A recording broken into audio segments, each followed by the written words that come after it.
فأعوذ بالله من الشيطان الرجيم بسم الله الرحمن الرحيم قل هل يستوي الذين يعلمون والذين لا يعلمون صدق الله مولانا العظيم۔ تمامی حضرات ایک مرتبہ بلند آواز سے کلمہ شریف پڑھیں، لا الہ الا اللہ محمد رسول اللہ صلی اللہ تعالی علیہ وسلم۔ درود شریف بھی پڑھنے ایک مرتبہ، صلی اللہ علی النبی الامی وآلہ صلی اللہ تعالی علیہ وسلم۔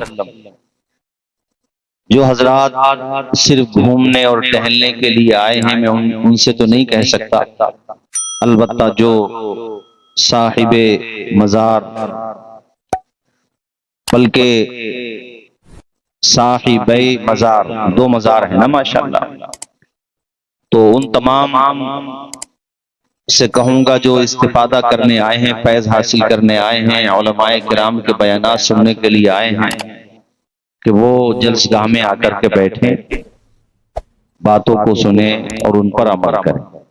تھوڑی دیر میں آپ کے سامنے حاضر ہوں، انشاءاللہ میرے بعد بھی آپ کو متعدد خطابات سماعت کرنا ہے۔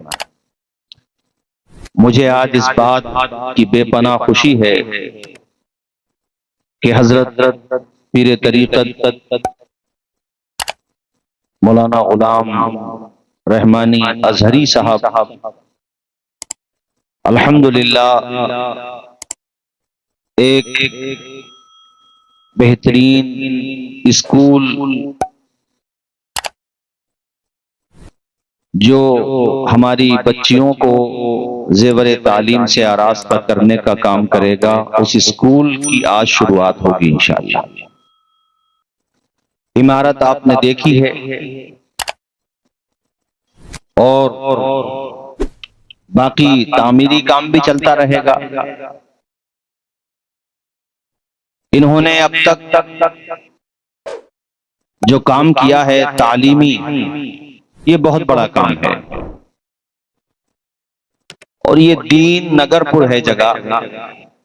نگر تو کہتے ہی اسے ہیں جو نگر ہو، بسا ہوا ہو، اور پھر نگر کے ساتھ دین بھی ہے، تو اس کا مطلب یہ ہوا کہ یہ ایسا نگر ہے کہ یہاں دین رچ بس چکا ہے۔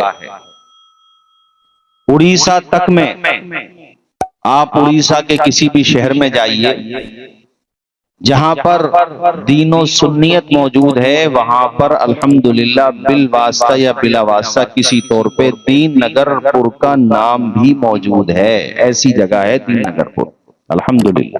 کیوں حضرت؟ اور بیٹیوں کو پڑھانا، انہیں زیور تعلیم سے آراستہ کرنا، یہ بھی بہت ضروری ہے۔ بیٹوں کو پڑھانا تو ضروری ہے ہی، لیکن بیٹیوں کو پڑھانا بھی بہت ضروری ہے۔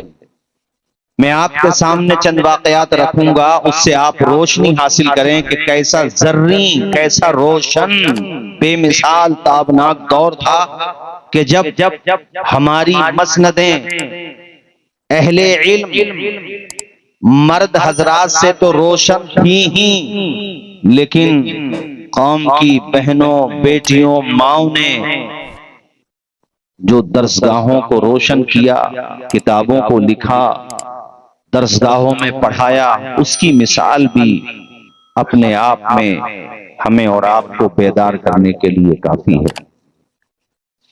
ایک نام ہے حفصہ بنت سیرین۔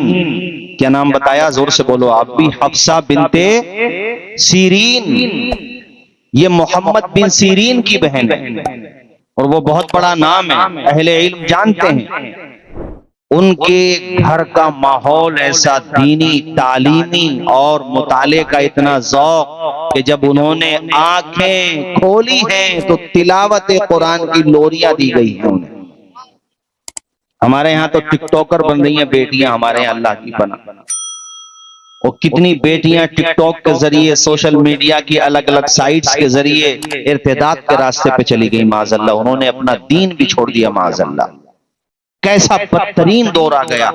سب سے بڑی اگر آج ہمارے سامنے کوئی سمسیا ہے تو وہ یہی ہے، ارتداد والی۔ میری قوم کی بیٹیوں سنو، حفصہ بنت سیرین قرآن کی لوریاں سنی رحمانی صاحب انہوں نے آنکھیں کھولتے ہی، اور آپ کو حیرت ہوگی 12 سال کی عمر ان کی ہوئی تھی، صرف 12 سال کی۔ اپنے وہاں پہ تو 12 سال کے بچوں میں آپ کیا شعور دیکھتے ہیں، پاکی ناپاکی کا انہیں پتا چل جائے تو بڑی بات ہے۔ یہاں حفصہ بنت سیرین ابھی صرف ان کی عمر ہے 12 سال، صرف 12 سال۔ الحمد سے لے کر والناس تک پورے قرآن مجید کی وہ حافظہ ہو گئی تھی، سبحان اللہ، زور سے بولیے نا سبحان اللہ۔ اور صرف آیات کی، الفاظ کی حافظہ نہ ہوئی تھی۔ کوئی یہ بھی کہہ سکتا کہ حضرت 12 سال میں بہت سارے طلباء بھی حافظ ہو جاتے ہیں۔ ہمارے موادانی صاحب ماشاءاللہ تشریف رکھیے ہوئے، موادانی صاحب۔ تو حفصہ بنت سیرین الحمدللہ 12 سال کی عمر میں ایسی حافظہ ہوئی کہ وہ معانی کی بھی حافظ تھی، مطالب کی بھی حافظ تھی۔ مطلب یہ ہوا کہ 12 سال کی عمر میں انہوں نے قرآن کا حافظہ بھی کر لیا تھا اور قرآن کی تفسیر بھی سمجھ لی تھی، معانی کو بھی سمجھ لیا تھا، صرف 12 سال کی عمر میں۔ اور قرات سبعہ کی ماہرہ تھی۔ ان کے بھائی محمد بن سیرین کی بھی درسگاہ لگتی تھی، ہزاروں ہزار طلباء ان کی درسگاہ میں استفادہ کرتے تھے، تعلیم حاصل کرتے تھے۔ اور جب فن قرات میں کوئی معاملہ درپیش آ جاتا کہ اس آیت کو کتنی طرح سے پڑھا جا سکتا ہے، اور قرات کے حوالے سے کوئی معاملہ ایسا درپیش ہوتا کہ جو ان کے علم سے باہر ہوتا، تو دین نگر پور میں آئے ہوئے آج کے اس مقدس عرس میں تشریف لانے والے تمام زائرین سامعین، میں آپ کو بتاؤں کہ محمد بن سیرین جس سے استفادہ کرتے اور اپنے علم کی پیاس بجھاتے، جس بارگاہ میں وہ حاضر ہوتے، وہ کوئی اور بارگاہ نہیں تھی بلکہ ان کی بہن حفصہ بنت سیرین کی بارگاہ تھی۔ اور جا کر کے کہتے تھے، بہن ذرا یہ قرات کا مسئلہ درپیش ہے، اس کا حل بتا دیجئے۔ آپ اندازہ لگائیے کیسی عظیم وہ قاریہ تھی، کتنی الحمدللہ ان کی تلاوت ایسی ہوتی تھی۔ یہ صرف ایک خاتون نہیں ہے میرے ساتھیوں، علامہ ابن الجزری جن کا نام فن قرات میں جن کا نام فن قرات میں آب زر سے لکھا ہوا ہے، وہ کہتے ہیں میں نے اپنی بیٹی سلمہ کو اس طرح سے قرآن پڑھایا ہے کہ میری بیٹی قرات سبعہ تو جانتی ہی ہے، قرات عشرہ کی بھی وہ جانکار ہے۔ اس کے بعد علامہ ابن الجزری کہتے ہیں کہ میرے علم میں آج کی تاریخ میں خواتین تو خواتین ہیں، مردوں میں بھی کوئی ایسا قاری نہیں ہے جو میری بیٹی سے ہمسری کا مقابلہ کر سکے کہ میں فن قرات سلمہ بنت ابن الجزری سے زیادہ جانتا ہوں۔ کیسا ماحول انہوں نے دیا تھا میرے عزیز ساتھیوں، یہ ایک دو مثالیں نہیں ہیں، آپ کتابیں پڑھیں گے تو آپ کے سامنے سینکڑوں مثالیں ملیں گی۔ ایک نام آپ کو میں اور بتاتا ہوں، ان کا نام ہے فاطمہ، ان کے والد کا نام ہے شیخ الدین سمرقندی، اللہ اکبر۔ یہ فقہ حنفی کے بڑے عظیم امام گزرے ہیں، اور یہ جو ہے 5ویں صدی ہجری کے بڑے نابغہ روزگار امام تھے۔ بڑے بڑے فقہاء ان کی درسگاہ میں آ کر کے فیض حاصل کرتے تھے، اور تشنگان علوم ان کی بارگاہ میں آ کر کے اپنی تشنگی بجھاتے تھے۔ انہوں نے ایک بڑی زبردست کتاب لکھی تھی، جس کتاب کا شہرہ دور دور تک ہو گیا تھا، اس کتاب کا نام تھا تحفۃ الفقہاء۔ انہوں نے اپنی بیٹی فاطمہ کو اس طرح سے زیور علم سے آراستہ کیا تھا، ایسی تربیت دی تھی، اپنی بچی کو مطالعے کا ایسا ذوق دلایا تھا، اپنی بیٹی شہزادی کو اس طرح سے سینچا تھا، اور ایسا ان کو عالمہ بنایا کہ وہ صرف عالمہ نہ بنی، زبردست فقیہہ بن گئی۔ آپ کو حیرت ہوگی سن کر کہ اپنے وقت کا عظیم فقیہ جس کی درسگاہ میں ایک وقت میں 5,000 سے زیادہ طلبہ حاضر ہوتے تھے، ان کے پاس جب کوئی سوال آتا تھا تو اپنی بیٹی سے مشورہ کرتے تھے، بیٹی اس کا جواب یہ ہوگا کہ نہیں ہوگا؟ بیٹی جب ڈن کر دیتی تھی اور کہتی تھی ابا اس کا جواب یہ نہیں یہ ہوگا، اس کا جواب ایسے نہیں ایسا لکھا جائے گا، اس سوال کے بارے میں جزیہ فلاں کتاب کے اندر موجود ہے، امام اعظم کی رائے یہ ہے، امام محمد کی رائے یہ ہے، امام ابو یوسف کی رائے یہ ہے، تو باپ اتنا خوش ہوتا تھا کہ فرد مسرت میں اپنی بیٹی کو کھڑا کرتا اور ان کی پیشانی کو چوم کے کہتا تھا کہ مالک ہر عالم کو ایسی بیٹی عطا کرے جیسی بیٹی اللہ تعالیٰ نے مجھے عطا کی۔ فاطمہ نام تھا ان کا، اور سنو ان کے گھر سے جب فتاوا جاری ہوتے تھے تو جیسے آج بھی رواج ہے مفتی ایوب صاحب قبلہ کوئی فتوا جامعہ نعیمیہ سے جاری کریں، یا منظر اسلام سے ہمارے استاذ گرامی حضرت مفتی عاقل صاحب قبلہ کوئی فتوا جاری کریں، یا جامعۃ الرضا سے کوئی فتوا جاری ہو تو جو فتوا لکھتا ہے اس پہ دستخط ہوتے ہیں، کتبہ فلان جس نے بھی لکھا ہوتا ہے کہ یہ فتویٰ فلان نے لکھا، پھر تصدیقات ہوتی ہیں، آج بھی رواج ہے الحمدللہ۔ ان کے گھر سے جو فتویٰ جاری ہوتا تھا تو اس میں صرف شیخ علاء الدین سمرقندی کا نام نہیں ہوتا تھا، بلکہ شیخ علاء الدین سمرقندی کے نیچے ان کی بیٹی فاطمہ کا بھی نام ہوا کرتا تھا۔ اور ایک بات میں نے کل اور پڑھی، نہیں میرے علم میں نہیں تھی یہ بات، مگر میں حیرت میں پڑ گیا، اور وہی ماحول بن جائے اس کی اپیل میں رحمانی صاحب قبلہ سے بھی کروں گا، جو سوزے دروں رکھتے ہیں، فکر رکھتے ہیں، قوم کی بیٹیوں کے ہاتھوں میں قلم آئے۔ اب بھی فون پہ بات ہوئی 2-3 دن پہلے تو یہی کہا کہ قوم کی بیٹیوں میں علم کا جذبہ پیدا ہو، ہماری بچیاں غیروں کے سازشوں کا شکار نہ بنے، ہمارے پاس اپنے تعلیمی ادارے ہوں تو میں کسی اور سے شکوہ کیوں کروں؟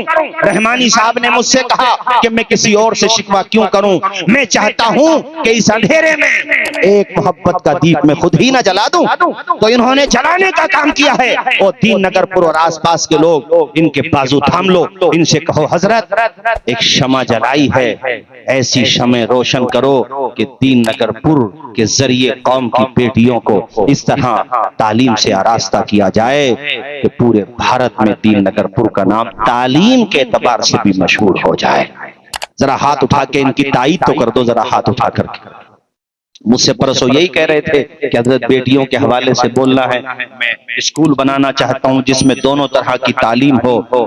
یار کیسے نہیں بن سکتا، ہم ماحول بنانا چاہیں تو۔ ماوراء النہر میں ایسا دور رہا جو آج کا ازبکستان، تاجکستان یا افغانستان سے سٹا ہوا علاقہ، اس دور کا ماوراء النہر علم کا مدینہ کہلاتا تھا، علم کا شہر۔ وہاں کے بارے میں لکھا ہوا ہے کہ صرف علاء الدین سمرقندی کے گھر کی یہ حالت نہ تھی، فرماتے ماوراء النہر کے علمی گھرانوں کا عالم یہ تھا کہ ان گھروں سے جو بھی کتاب لکھی جاتی تھی، ان گھروں سے جو بھی فتویٰ لکھا جاتا تھا، جہاں باپ کا نام ہوتا تھا وہاں بیٹی کا بھی نام لکھا ہوا ہوتا تھا، جہاں شوہر کا نام ہوتا تھا وہاں اس کی بیوی کا بھی نام لکھا ہوا ہوتا تھا۔ پورے گھر ایسے بنے ہوئے تھے، کیا وہ ماحول آج نہیں بنایا جا سکتا؟ ایک بات اور سنو بھائی، دین نگر پور میں آئے ہوئے دینی بھائیوں، میرے مطالعے میں بھی یہ بات کل ہی آئی، میں پڑھ رہا تھا تو میرے علم میں نہیں تھی یہ بات۔ محققین نے کہا ہے کہ 4 ہجری تک مدرسوں کا کانسیپٹ ایسا نہیں تھا جیسے آج رواج ہے، نہیں ایسا نہیں تھا، گھروں میں علم دیا جاتا تھا، مسجدوں میں درسگاہیں لگتی تھیں، جامعہ مساجد میں لگتی تھیں، جو جامع مساجد ہوتی تھیں اس زمانے میں یہ اپنے محلوں کی مسجدوں میں لگتی تھیں۔ 5ویں صدی ہجری میں باضابطہ مدارس کا نظام چلا جو آج تک زندہ، اللہ تعالیٰ نظر بد سے بچائے، آج بھی زندہ۔ میں یہاں پہ آپ کی توجہ اس جانب کرانا چاہتا ہوں کہ ہم چاہیں تو ہر گھر کو مدرسہ بنا سکتے ہیں، ہر گھر کو اسکول بنا سکتے ہیں، یہ کہنا چاہ رہا تھا میں۔ ہم چاہیں تو ہر گھر کو علم کے چراغ سے روشن کر سکتے ہیں۔ جو بیٹیاں ہماری گھروں میں آئیں وہ یہ نہ سوچیں کہ کسی اسکول میں پڑھانے کی جگہ لگے گی تبھی پڑھائیں گے، نہیں، وہیں پہ پڑھانے بیٹھ جائیں تمہارا گھر اسکول بن جائے گا۔ جو علماء، حفاظ، قراء، ناظرہ خواہ ہیں، یہ میں نے اشارہ اس طرف دیا کہ خدا نہ خواستہ اگر کوئی افتاد پڑھے ہمارے مدارس پہ تب بھی دین کا کام رکنا نہیں چاہیے، دین کا کام ہوتا رہنا چاہیے۔ 4 ہجریوں تک اسی طریقے سے، یعنی پہلی صدی ہجری، دوسری، تیسری، چوتھی، یہی طریقہ رہا۔ مدارس میں بھی مکاتب قائم کیے جائیں تو اس سے بڑا فائدہ ہوگا۔ ائمہ حضرات کی تھوڑی تنخواہیں بڑھا دی جائیں اور ان کو بھی ذمہ داری دے کے، بلکہ یہ تو ہمیں آج تک یاد ہے کہ ہمارے بچپنے میں بھی مدارس میں مکتب چلا کرتے تھے چھوٹے چھوٹے، وہیں پہ ناظرہ پڑھتے تھے، حفظ ہوتا تھا، تو وہ بھی سلسلہ جاری کیا جانا چاہیے۔ میرے عزیز دوستو، یہ فاطمہ جن کا میں ذکر کر رہا تھا، شیخ علاء الدین سمرقندی کی شہزادی، سنو تو صحیح میرے بھائیوں، ایسی غضب کی حافظہ تھی۔ اور ایک بات اور سنو، یہ مردوں کے لیے بھی ہے عورتوں کے لیے بھی۔ ایک امام سے پوچھا گیا، غالباً امام بخاری سے، کہ حافظہ تیز کرنے کا نسخہ کیا ہے حضرت؟ حضرت نے فرمایا کتابوں کا مطالعہ کرو، تمہارا حافظہ خود بخود تیز ہو جائے گا۔ یعنی مطالعہ کرو، کتابوں کو پڑھو، اس سے تمہارا حافظہ خود بخود تیز ہو جائے گا۔ تو چونکہ وہ مطالعے میں مصروف رہتی تھیں تو اللہ تعالیٰ نے ایسا حافظہ ان کو عطا کیا کہ اپنے والد ماجد شیخ علاء الدین سمرقندی کی لکھی ہوئی کتاب تحفۃ الفقہاء، جو زبانی تو چھوڑو، آدمی اس کو دیکھ کے پڑھ لے سمجھ لے تو بہت بڑی بات ہے، وقت کا فقیہ ہو جائے آج کے زمانے میں تو اس کو سمجھ لیا جائے اور سمجھا دیا جائے تو بہت بڑا فقیہ ہو جائے۔ وہ سمجھ بھی گئیں، سمجھا بھی دیا، اور اتنی مرتبہ انہوں نے اپنے والد ماجد کی کتاب کا مطالعہ کیا کہ وہ پوری کتاب ان کو از اول تا آخر زبانی یاد ہو گئی۔ ذرا زور سے بولو نا یار سبحان اللہ، اور مچل کے بولو سبحان اللہ۔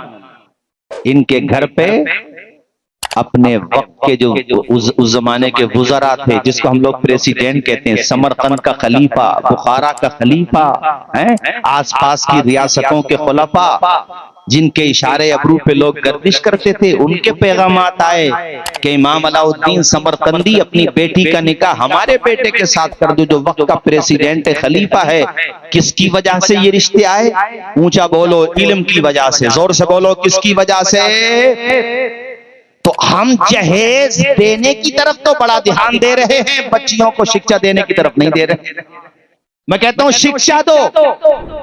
کسی نے کہا تھا مچھلی نہ دو، مچھلی پکڑنے کا ہنر دو، تو جہیز نہ دو، بیٹی کو علم دو، علم آئے گا تو گھر میں دولت تو خود بخود آ جائے گی، اور دونوں طرح کی دولت آئے گی، دنیا کی دولت بھی آئے گی اور دین کی دولت میں بھی اضافہ ہوگا انشاءاللہ، برکتیں ہوں گی، نسلیں آپ کی آباد ہوں گی۔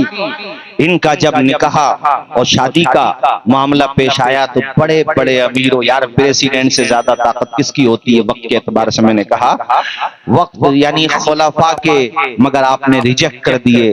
آپ نے کہا میری بیٹی اتنی بڑی فقیہہ اور میں ایک جاہل کے ہاتھ میں ہاتھ دے دوں دولت کی بنیاد پر؟ اس میں ہمیں آپ کو بھی سیکھ ملتی ہے کہ رشتوں میں صرف دولت نہ دیکھو، لڑکے کو بھی تو دیکھ لو یار۔ ایسا نہ ہو کہ دولت بہت ہے اور مینٹلٹی اس کو پتہ چلا کوئی پرابلم ہو گئی، اس کو پریشانی آ گئی، اس کو دیکھ تو لوگ کچھ پڑھا لکھا ہے کہ نہیں، نمازی ہے کہ نہیں، دین کا کچھ جذبہ رکھتا ہے کہ نہیں۔ جن لوگوں نے محض دولت کے لالچ میں بیٹیوں کے ہاتھ دیے ہیں، نتیجے اچھے نہیں آئے اس کے، اور جنہوں نے دین دیکھا ہے رب نے انہیں دنیا، ان کو دولت سے بھی نواز دیا ہے۔ آپ نے کہا کہ میں کسی جاہل کے ہاتھ میں دولت کی بنیاد پر اپنی بیٹی کا ہاتھ نہیں دوں گا۔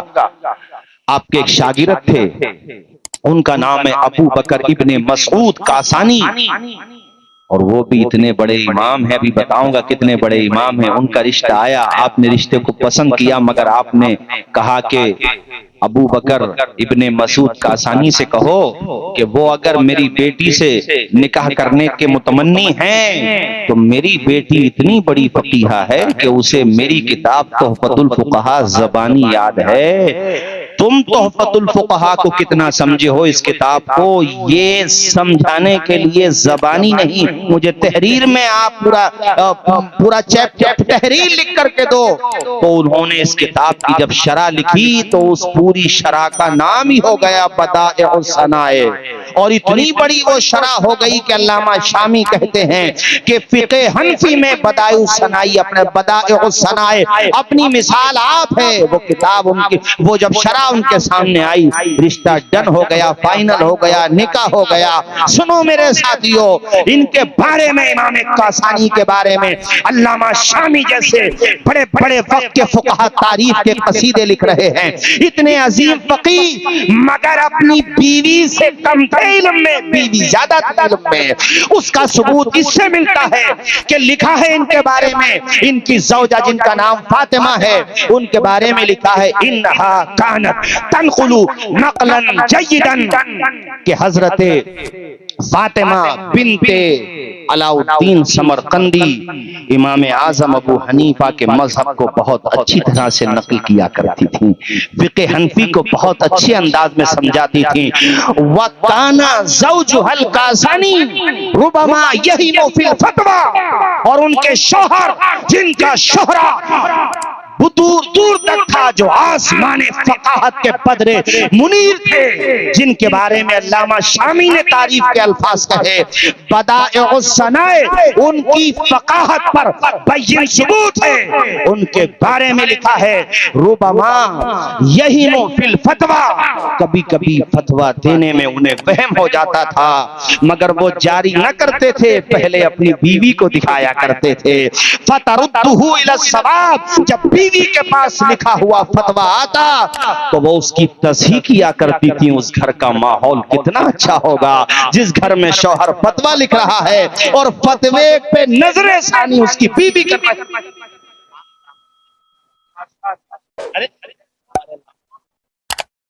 ہمارے علامہ قاسم صاحب ماشاءاللہ پورا اسٹیج علماء سے بھرا ہوا ہے، اور یہاں اجازت دو تو میں کہہ دوں ہمارے رحمانی صاحب علامہ غلام رحمانی مصباحی ازہری الحمدللہ خود بھی عالم ہے، اور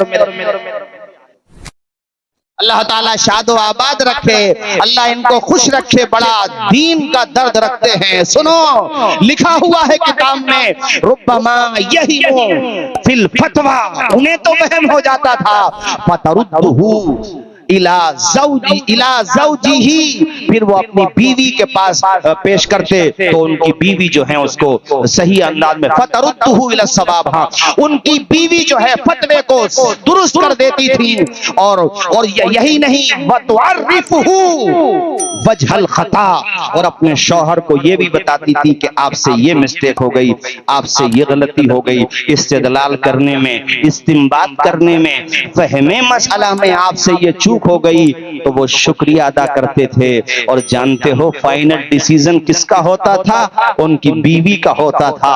وَعَلَى الْفَتْوَى خَطُّهَا وَخَطُّ أَبِيهَا وَخَطُّ زَوْجِهَا، اور فتویٰ جب جاری ہوتا تھا تو اس فتوے پر اس بیوی کا دستخط ہوتا تھا، ان کے والد علاء الدین سمرقندی کا دستخط ہوتا تھا، اور ان کے شوہر امام ابو بکر ابن مسعود کاسانی کا بھی دستخط ہوا کرتا۔ ذرا زور سے تو بولو یار سبحان اللہ۔ ابھی ایسا تو نہیں ہے زیادہ گاڑی گفتگو ہو گئی ہو، سمجھ میں بھی آ رہی ہے کہ نہیں آ رہی ہے آپ لوگوں کو؟ تربوز ہلا رہے ہو، زبان نہیں ہل رہی آپ لوگوں سے، اب فقط چہروں پہ رہتی ہے زمانے کی نظر۔ ہمارے علامہ مظفر صاحب ماشاءاللہ اللہ انہیں شاد و آباد رکھے، ہمارے غلام رحمانی صاحب کی عادت و اخلاق ماشاءاللہ، علم تو ہے ہی، عادت و اخلاق بھی اتنا پیارا ہے کہ جو ان کے ساتھی ہیں جتنے بھی ہیں کہیں جائیں نہ جائیں مگر یہاں ضرور آتی ہے الحمدللہ۔ اور میں بھی آ گیا، حالانکہ میرا پروگرام دوسری جگہ ہے مگر مجھے وہیں جانا ہے۔ اب بہرحال مجھے بھی گزر کے تو دین نگر پور سے ہی جانا رہتا ہے نا بھائی، تو اس لیے میں نے کہا بھیا 15 منٹ بولو 20 منٹ بولو، جانا ضرور ہے، کیونکہ رشتہ ان کا ہمارے ساتھ بڑا خاص ہے اور ہمارا ان کے ساتھ بہت خاص ہے۔ تو ایسا ماحول آپ بھی بنائیے نا یار اپنے گھروں کا، دینی ماحول۔ یہ ہمارے اسلامی بھائی بیٹھے ہوئے ہیں، اللہ ان لوگوں کو شاد و آباد رکھے، بڑا کام کر رہے ہیں یہ لوگ ماشاءاللہ، قافلے بھی لے کے جاتے ہیں، اور بچوں کے لیے بھی میں نے شاہجہان پور میں ان کا ادارہ دیکھا ایک ماشاءاللہ، ہمارے مولانا عطاء المصطفیٰ صاحب وہاں پڑھا رہے ہیں، بہت اچھا کام کر رہے ہیں، اور اس میں رانچی میں بھی ماشاءاللہ جگہ جگہ ان کے ادارے ہیں، ماڈرن ایجوکیشن بھی ہے، دونوں طرح کی تعلیم ہے۔ آؤ بھائیو بس ایک دو بات اور اس کے بعد پھر میں گفتگو ختم کرتا ہوں، ذرا بلند آواز سے ایک مرتبہ بولیے زور سے یا رسول اللہ، ہاتھ اٹھا کے بولو یا رسول اللہ۔ اللہ تعالیٰ شاد و آباد رکھے۔ بس آخری بات، جو لوگ حدیث شریف کے بارے میں تھوڑی سی بھی نالج رکھتے ہیں تو میں آپ کو بتاؤں کہ علم حدیث میں بہت بڑا کام کیا ہے، اور حدیث سے ریلیٹڈ ایک فن ہوتا ہے فن اسماء الرجال، یہ بہت مشکل ہوتا ہے۔ یہ سمجھ لو کہ سب سے سخت ٹاپک اگر کوئی ہے ہم لوگوں کے مدرسوں میں وہ فن اسماء الرجال ہے۔ تو فن اسماء الرجال میں بہت بڑا نام ہے نام ہے ان کا شیخ جمال الدین یوسف. ان کی کتاب بڑی مشہور، انہوں نے کتابیں لکھی ہیں جیسے تہذیب الکمال فی معرفتی اسماء الرجال اور تحفۃ الاشراف وغیرہ بڑی بڑی کتابیں لکھی ہیں.